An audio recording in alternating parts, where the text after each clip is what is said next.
பிள்ளைகளை உடனடியாக வைத்தியசாலைக்கு கொண்டு செல்ல அங்கு வழியும் இருக்கவில்லை. அதற்குள் ஏற்கனவே அனைத்து பிள்ளைகளும் இறந்து விட்டார்கள். எனது பிள்ளைகள் என் கண்முன்னே உயிரிழந்து விட்டார்கள். இந்த துக்கத்தை என்னால் தாங்க முடியவில்லை.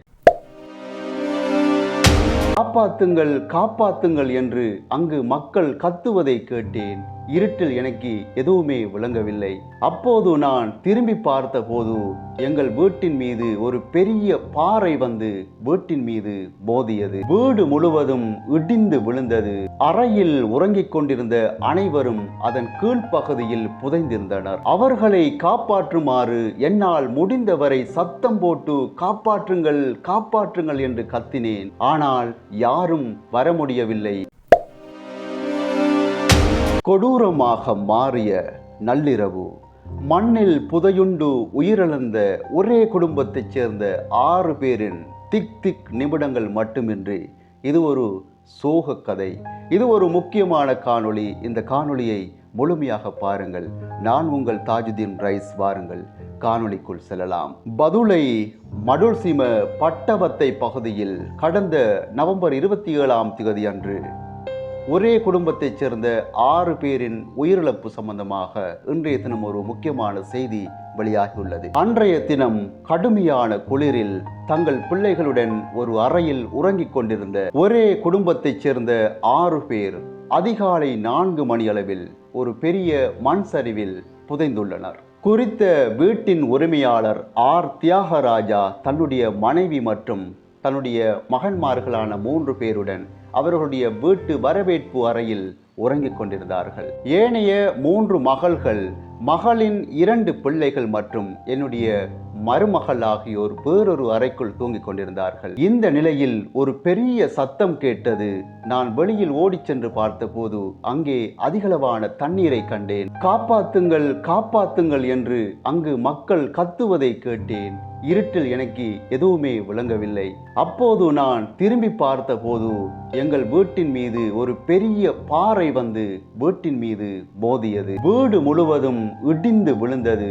அறையில் உறங்கிக் கொண்டிருந்த அனைவரும் அதன் கீழ்ப்பகுதியில் புதைந்திருந்தனர். அவர்களை காப்பாற்றுமாறு என்னால் முடிந்தவரை சத்தம் போட்டு காப்பாற்றுங்கள், காப்பாற்றுங்கள் என்று கத்தினேன். ஆனால் யாரும் வர முடியவில்லை. எப்படியோ காலையில் பாறைகள் அகற்றப்பட்டு பிள்ளைகளை வெளியில் இழுத்தெடுக்கப்பட்டனர். இராணுவ வீரர்கள் கடுமையாக உழைத்தார்கள். பிள்ளைகளை உடனடியாக வைத்தியசாலைக்கு கொண்டு செல்ல அங்கு வழியும் இருக்கவில்லை. அதற்குள் ஏற்கனவே அனைத்து பிள்ளைகளும் இறந்து விட்டார்கள். எனது பிள்ளைகள் என் கண்முன்னே உயிரிழந்து விட்டார்கள்.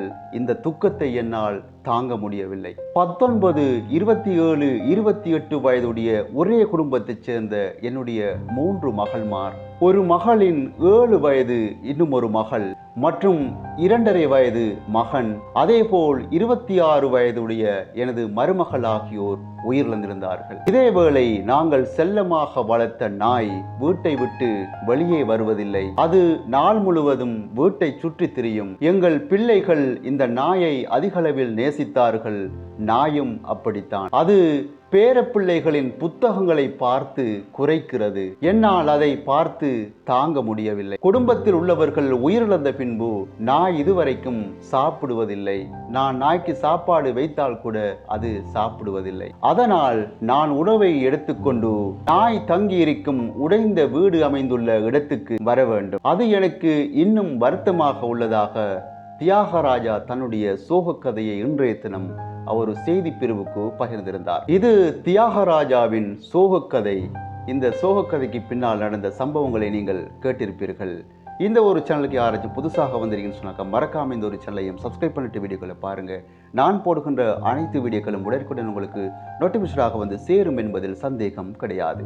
இன்னும் ஒரு காணொளியில் சந்திப்போம். அதுவரை விடைபெறும் நான் என்று உங்கள் அன்பின் தோழன் தாஜுதீன் ரைஸ். நன்றி.